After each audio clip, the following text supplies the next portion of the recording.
Hello, Shaman King fans, and welcome to another episode of What's the Difference, where I compare a given media's various different adaptations, in this case comparing the Shaman King's adaptations, the 2001 anime and the 2021 anime. We are getting closer and closer to the big finale of both adaptations. As including these episodes, there are 5 episodes left to the finale, and only a few volumes left until we're done with the manga. And while the original anime has long since deviated, there are still certain given similarities. But a lot of that comes from the fact that there was so much setup done before the big split that certain plot points were always going to go in a certain kind of direction. The major difference at the moment is, whereas in the original manga, our heroes are challenging the patch as Hao has officially won the shaman fight, and they have to make their way through the patch in order to stop Hao's ascension. Whereas in the original anime, it decided to keep the patch as allies, with only a couple of the patch deciding to side with Hao. Because while his win was inevitable in both versions, the patch still wanted things done by the book, just like in the original manga. But in the original anime, Hao has gone off the rails, decided the shaman fight is a farce, I'm just gonna take the Great Spirit by force. And he can kind of do that in the original anime because with the manga, a lot of his minions ended up being eliminated, so he couldn't really just take the Great Spirit by force without a lot of pushback. Whereas the original anime makes it so that Hao has all of his forces and all the strength he needs to just take the Great Spirit by force. But regardless, the desperate sprint to stop Hao from taking the power of the Great Spirit is underway nonetheless, as we enter into volume 31 of the manga, chapter 275, titled Angelic Miracle, episode 60 of the original anime titled Friend, and episode 48 of the newer anime titled Ever Since. So let's hop in and see what's the difference. Now, when it comes to the original anime, you have Ren being injured to the point of death.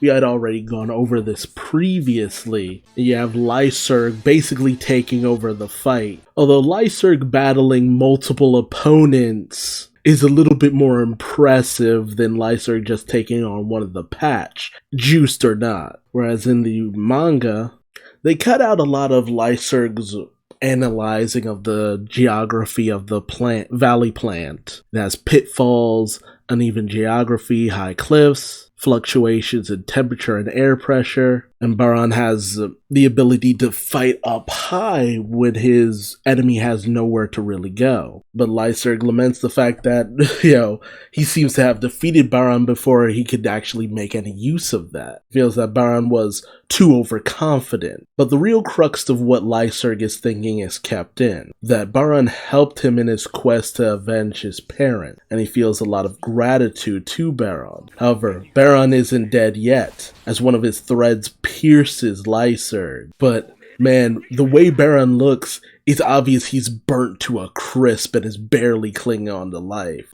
And Baran looks like he's on the verge of dying. Yo realizes that it's the patch song, though they do leave out the fact that Yo notices the weird bloodshot nature of Baran's eyes, like there's something even deeper going on there. And so in all versions, Lyserg is a bit disabled, and so he has to kind of be rescued. In the manga and newer anime, Jean is just able to get right out of her Iron Maiden, and she instantly disables Baran, and he loses both of his arms in a gruesome display. Whereas in the original anime, while Lyserg is injured in battle, it's Ren who comes to his rescue after being healed. Meanwhile, in the manga and newer anime, Jean has this onslaught on Baran that just completely disables him and immobilizes him. But she's just like, well, we'll heal you later. The anime does cut out Ryu just being a little taken aback by the intensity of Jean's abilities. And I feel like another misstep by the newer anime because, Jean's abilities, they're very savage in how she does things. But Baran is undeterred, as he just forms an oversoul right around his immobilized body so he can still move, and goes right after Jean. But ultimately, Lyserg is the one to stop him, because, I mean, she still has to conserve her Furyoku for healing and revivals. As it turns out, it was actually Marco's glasses who had stopped Baron's attack because they're bulletproof for some reason. But Baron just continues his desperate attack. But Lyserg, he knows that Baron was shook to see Lyserg was still alive. And though that slight moment of hesitation, that uncertainty, will end up being Baron's downfall. And so Lyserg just utterly incinerates Baron. And Lyserg, in the next chapter, 276, What a Disgrace, laments what they have to do in order to press forward. And so, our heroes have to move forward. And in this situation, Horohoro and Ryu feel just so downtrodden because they were killed so easily. And Magna, he rubs it in their faces. Although in the manga, he goes into a bit more detail. He's just like, it was the fact that you had to kill Namari. That's what threw you off. He comments on the fact that while both Ren and Horohoro seem calm, deep down, they're shaken. He even goes directly after Ren, which is why the upcoming battle is so much more personal. You know, the manga spells it out. You know, while Ren previously killed Chrom in cold blood, didn't even have to, Magnus says that Ren's time with his friends have made him soft, although we know that to be the contrary. But Magna even says that had Ren kept his cold heart, he actually probably could have been an ally to Hao. But he goes on to comment, you've had to resurrect 3 people up to this point, and you've only made it through 2 plants. You're not going to have the energy for what comes next. This is the volcano plant, and you're not going to be able to survive. Opachao just greets Magna, and Magna tells Opachao that he can't proceed any further because, Opachao lost fell out of the running for the Shaman fight. Opachao's doing whatever they need to do kind of selfishly just because they want to see Hao and be with Hao. And Magna's just like, no, you're not supposed to be doing this. And so he sends his Magnascope after Opachao, and Chocolove saves them. But Magna makes it known his Magnascope, his owl, wouldn't have actually been able to harm Opachao because of their ability. And Magna realizes they don't know about Opachao's ability, so he's just like, you guys don't even know what Opachao can do? Man, you guys really came into this clueless. But they kind of dismiss what Magna is saying because, Magna has shown himself to be distrustful in the past. But Magna's just like, I don't need to fool you guys and mess with you. I can even tell you my abilities. Magna is the most haughty out of most of the patch. So a good amount of the patch can kind of be jerks, but Magna, he's the one who's had an ass kicking coming for the longest time. He tells about his spirit Magnascope, able to pounce in the dark, and because of the lava in the surrounding area, he's able to make use of the haze that comes from a lot of the smoke around. And he goes after Iron Man Jean because she's the healer. Take out the healer, the team is useless past a certain point, only to find out that it's empty. And Ren makes it known because Jean had to resurrect both him and Horohoro, she kind of exhausted her Furyoku and is staying behind. And Ren and Hao feel devastated by that. And Ren, he wants to make up for that by making sure that they get through the next few plants as easily as possible. Magna feels like they won't be able to do anything to him because they don't have enough strength. But Ren, he wants to fight with everything he's got because he already feels enough like a disgrace. Meanwhile, in the original anime, the fight with the patch was between the patch. Silva and Calum versus Necrom and Zinc. So the person who was deserving of great big ass kicking in this series is mostly Zinc, just because he's a jerk. That's really what it comes down to. And this is kind of like a big therapeutic moment for Silva, if nothing else. I mean, this is the last big fight that Silva is involved in the original series. We see that Zinc has like 10 spirits on him, and it's just this big all-out attack. Not as much finesse between the lot of them, but it is still a very dramatic situation. And we don't even get to see the conclusion to Silva and Caleb's fight against Zinc and Necrom. It's just they meet up with Yo, who just takes down Teen Hanagumi. It's unfortunate because it really does treat Necrom and Zinc as honestly kind of afterthoughts, even though it took 2 episodes to defeat them. Meanwhile, with the manga and newer anime, in chapter 277, Calculating Mana, while it looks like Ren has won, Magna uses the power of the patch song in order to increase his Furyoku. Something that the anime leaves out is that Magna, he's past the point of being able to move. Like, his body should have been incapacitated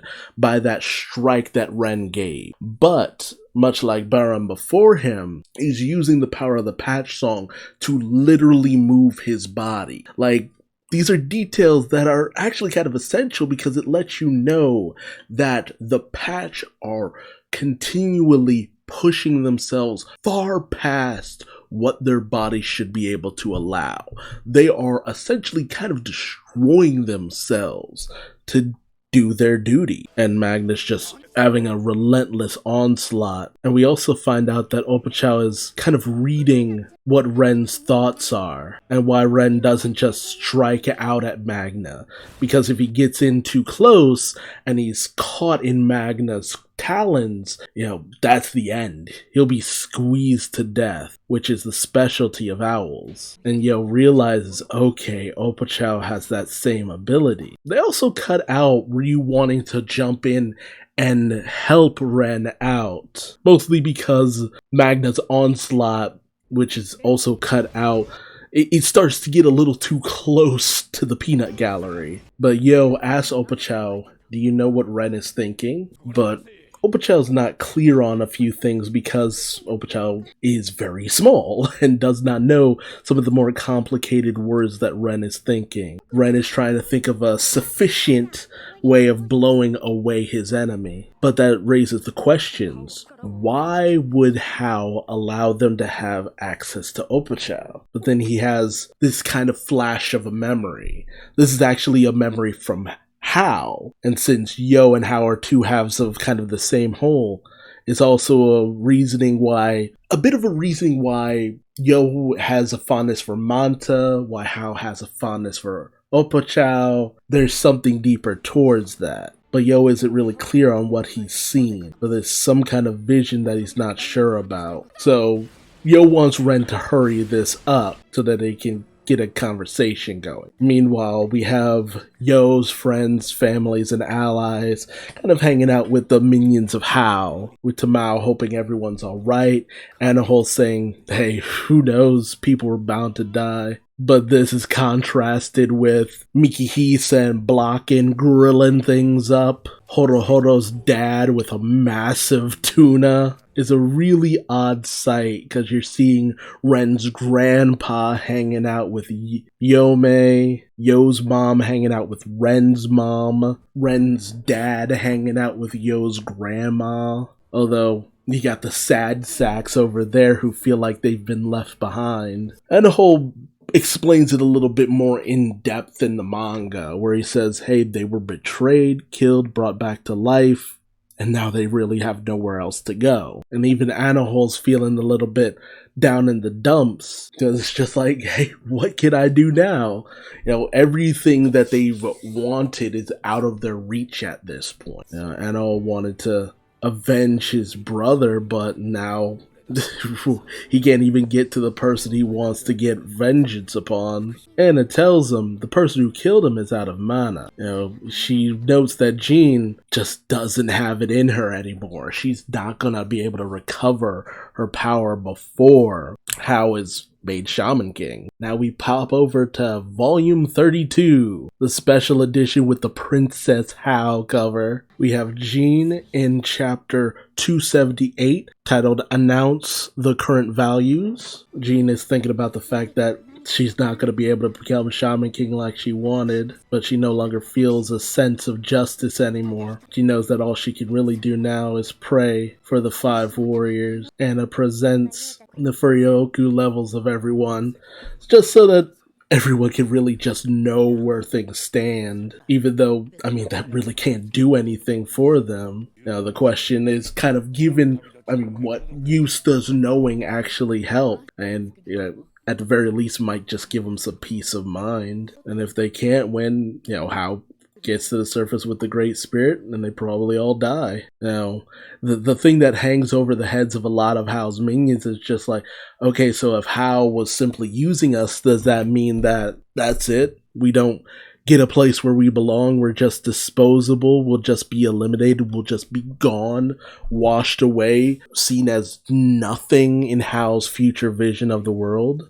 Enemy and ally alike all just wiped away. And Yome says, well, might as well just find out. And ultimately, their numbers don't look that great. They've lost a lot of power, it's just not looking hopeful. But still they struggle. Magna's onslaught against Ren is relentless, but then there are eruptions from the nearby volcanoes, and Magna hides in the smoke. And the question remains, will he actually go after Ren? He does, and Ren uses his new ability, which gives him super speed. And unfortunately, again, things aren't really explained clearly. That's the problem with a lot of the techniques that they've learned. The Shamanic Oracle gives you the ability to kind of sense the flow of Furyoku and move around it, but Ren found that a little too restrictive. It had a limit. You have to be able to detect mana and then evade it. And Ren had to figure out how to get speed that even could surpass Jocko, because,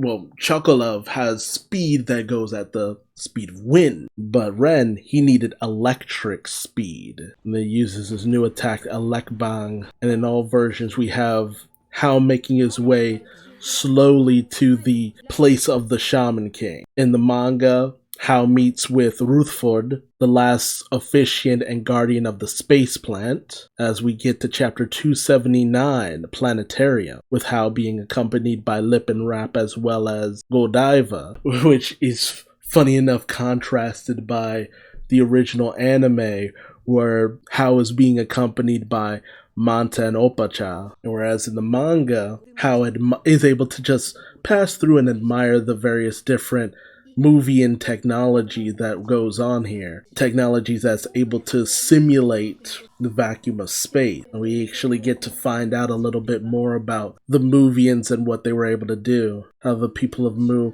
created these facilities and constructed man-made worlds, simulating every climate on Earth. Although Rutherford feels like the explanation is unnecessary since Hao can read minds, but we actually gain some insight on how Hao's mind-reading ability actually works. Basically, Hao's mind-reading abilities basically allows him to grasp basic information, but more complicated concepts he's not able to kind of suss through as easily. So actually asking some people sometimes helps. But then Hao has to wonder, how are they able to speak within essentially the vacuum of space? There's something enveloping Hao and all of them. Apparently there's something very special about Rutherford's oversoul, their spirit ally. But Rutherford continues on with their talk that the Mu all perished. They were only human, even with their superior technology. Natural disaster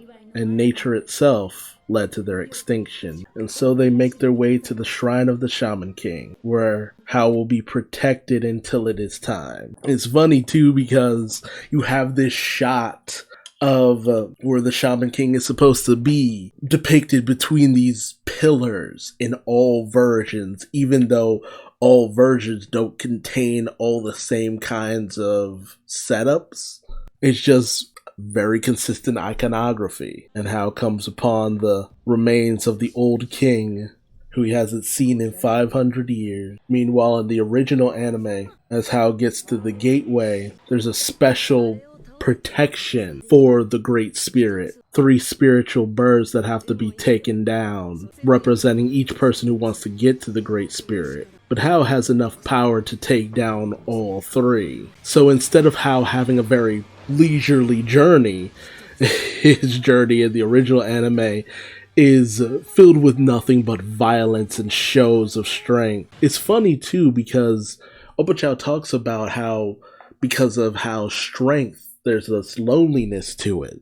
And that's something that's even presented in the manga. There's a loneliness and a sadness to all the power that Hao has. It's actually pretty fascinating that Opochao has kind of this insight in every version. I'm glad they kept that consistent, that Opochao just has this inner strength to them, even though they might not be the most powerful because of their deep spiritual connections and ability to read minds. Much like Hao, they're able to understand things on a whole different level. Now, in the manga and newer anime, Yo reveals that Opochao can read minds, but he doesn't understand why Hao let them have access to Opochao. He thinks that maybe this is what Hao wanted, but he can't really explain why, and nobody can really believe it. But even Ren thinks that, hey, this is Hao. We don't know what he could be up to or what decisions she could have. But Chocolove's more interested in what new ability Ren managed to tap into. But Ren doesn't want to let the Patch, who they'll be facing, know what he has up his sleeve, destroying a security camera. But Ren doesn't have it perfected yet, so he doesn't want any tips or weaknesses known, as they're about to get to Radam's lake plant. And Radam, his showdown is one of the more sad ones, as he's grown a bit of an attachment after watching all of them fight. But he's a man of duty too, and so he concentrates all of his Furyoku into his mic, creating a kind of beam sword. And that means it'll be very deadly if you're hit by it. And considering the boosting power of the Patch song, even more than it could have originally been. So Yo tries to go in, but Radam shows incredible speed. Oh yeah, this is chapter 280 now, mic performance. End up cutting a little bit ahead in the chapter 2 to a discussion between Mikihisa and Blocken, and a weird kind of camaraderie is built between them, with Hao's biological father and the person who raised Hao, 2 men wearing masks. The odd similarities between them, even though they're enemies, they have so much in common. But then Mikihisa wonders where Red Sub and Sirium are, only for June to come running out, revealing that she can't locate the children. And Mikihisa realizes they must have gone after Hao. Red Sub feels that, Yo should have just teamed up and ganged up on Hao. That would have been able to do the job. With him not really understanding that, no, even had they done that, they would not have stood a chance. Red Sub, though, feels like he can get the jump on Hao. Then jumping back to the fight between Radam and Yo, Radam's sword can just cut through anything. It has so much intensity. Ryu, pissed at the surprise attack, goes in, but his oversoul is broken as well. And as Radam gets ready to strike at Ryu, Lyserg goes in to help out, but even his Masama Dokim is taken down a peg. Although it's a little bit more clear that Radam managed to cut through all of it in the manga, whereas I feel like it's less apparent in the anime, just because it was kind of hard for me to tell that, oh yeah, he cut through all of Lyserg's energy tendrils. Yo reforms his Byakko and goes in, and you also have Chocolove coming in, only for Chocolove to be disabled by Radam's sunglasses. Although what isn't made apparent in the newer anime is that in the manga, Radam actually stabbed Chocolove with his sunglasses, not just took him off guard and disabled him. So not only does he counter Yo, he manages to take Chocolove off guard. And he easily recovers his sunglasses and gets right back to the point where he started at. Like, man, this moment was pretty cool in the manga, but the anime. It's everything I had wanted to see in the anime. Taking those really intense moments and doing phenomenal things with it. Now, that isn't to say we didn't have moments from time to time in the anime that really elevated those moments of action, but they were few and far in between. But this moment here, phenomenal. Well done. And it takes everything from the manga, all the same action beats, and does it phenomenal justice. Because Radam, when he attacks, he doesn't waste much time on words. It's nothing but action, and it is amazing. And Radam's just like, yeah, it's no good, go home. Even though everyone's still ready to throw down, he starts giving out values. The average, it takes about 10,000 Furyoku to generate an Oversoul. 5,000 for each move, big move. He questions, do you guys even know how much you've used up until this point? And even if you get past all of the officiants, you still have to deal with how. And he's just laying it out. It's a numbers game, and you guys are losing. Some of the dialogue that's cut out from the anime is Radam even going on. It's just like, hey, this is my territory. Door won't open unless you defeat me, and I'm standing in the middle of a lake. like, I don't know what you guys really expect. And I love the detail that the manga gives. Whereas in the anime, he's just like, whatever move you use against me, I'm ready for it. But in the manga, he's just like, whether you fly, swim, freeze the water, I'm ready for you. And I'm just like, damn. And it makes sense, because Radam has seen all of them in action to some degree, to some amount. He knows what they can do. And, even despite that, even if they do just come after him, they're going to have to use up a good amount of Furyoku. You're only just going to lose more mana with each breaking of your Oversoul, which I've already displayed I can do easily. And Yo has to analyze the situation. His mic can deliver a lethal blow with every strike. This is high risk. He's acrobatic and fast, and it makes sense. All the commentating, he was there through every battle, every fight, narrowly dodging everything that came his way. No matter what happened, he was always able to get out of harm's way. He's not all talk. But they, Yo and the gang think, oh, well, Chokolov thinks, okay, well, we have Ren's new high speed. But Ren's just like, yeah, no, he is too far out of my range. He probably has countermeasures for all of us. And another little bit of a tidbit that's left out from the manga is the fact that Radam, him jumping in, was basically so that none of them could retaliate in a way that would endanger everyone. He jumped in the middle of a crowd of people. The reason why a lot of people tend not to attack at the same time is because you increase your chances of hitting your ally. That's the problem. Dudes standing in a circle all with guns, you miss, you hit your ally. You have to have coordination of a higher level if you want to be able to get around that, and unfortunately our group does not have that with such a fast opponent nipping at their heel. Ren advises that they spread out if they want to go in for their next attack. While Ren knows the situation is dire, he knows that Radam, he doesn't actually want to kill them. Radam, to a certain degree, is holding back. So Ren wants to use that, and Radam is saddened by that as he strikes at Faust. Oof. I gotta admit, ending it there a little bit more awesome than ending it with Red Sub and Serum. Like, damn. But yeah, showdowns with the patch, Lyserg showing off his ability, Ren falling in battle, Ren striking back, Hal making his way closer and closer to the Great Spirit. It's all there, baby. And now, between both series, there's 4 episodes left. It was bound to happen that a lot of people would still prefer the original anime, but the newer anime has not done itself too many favor. If the newer anime conducted itself a little bit more like it did in this episode, we'd have a phenomenal series. Because even though it blasts through 7 chapters, there was enough breathing room. But that's not always the case.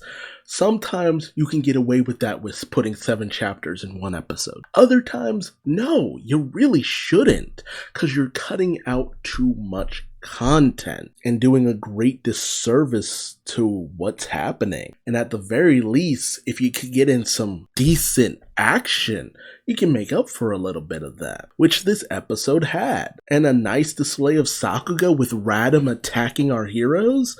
Yes, give that to us. This was one of the few episodes that felt like, okay, we're pretty close to on the same level as the original anime. But the original anime will always have the benefit of time to breathe. It craved time to breathe, so it wouldn't catch up with the manga. That was the thing. A lot of why it took so much of its own sweet time was because it wasn't trying to catch up. And it used that beautifully to craft interactions between characters that helped people vibe a little bit more with the characters. And the newer anime could have had that. There were moments in between. Granted, the original manga had a lot of moments that feel very rushed, especially at the point we are at now, because the mangaka was trying to rush towards the end. Where we're at currently in the manga, it would only take next episode to reach the conclusion of the original manga, because there are 7 chapters left now. After where I just ended off in the manga, there are 7 chapters left of the original manga. That should tell you how much of a constraint there is. Well, I know some people, even knowing certain elements come from the manga, it didn't do much for them. There's the same kind of people who will prefer original Full Metal Alchemist over Brotherhood, or the original Hunter x Hunter OVAs and original series over the reboot.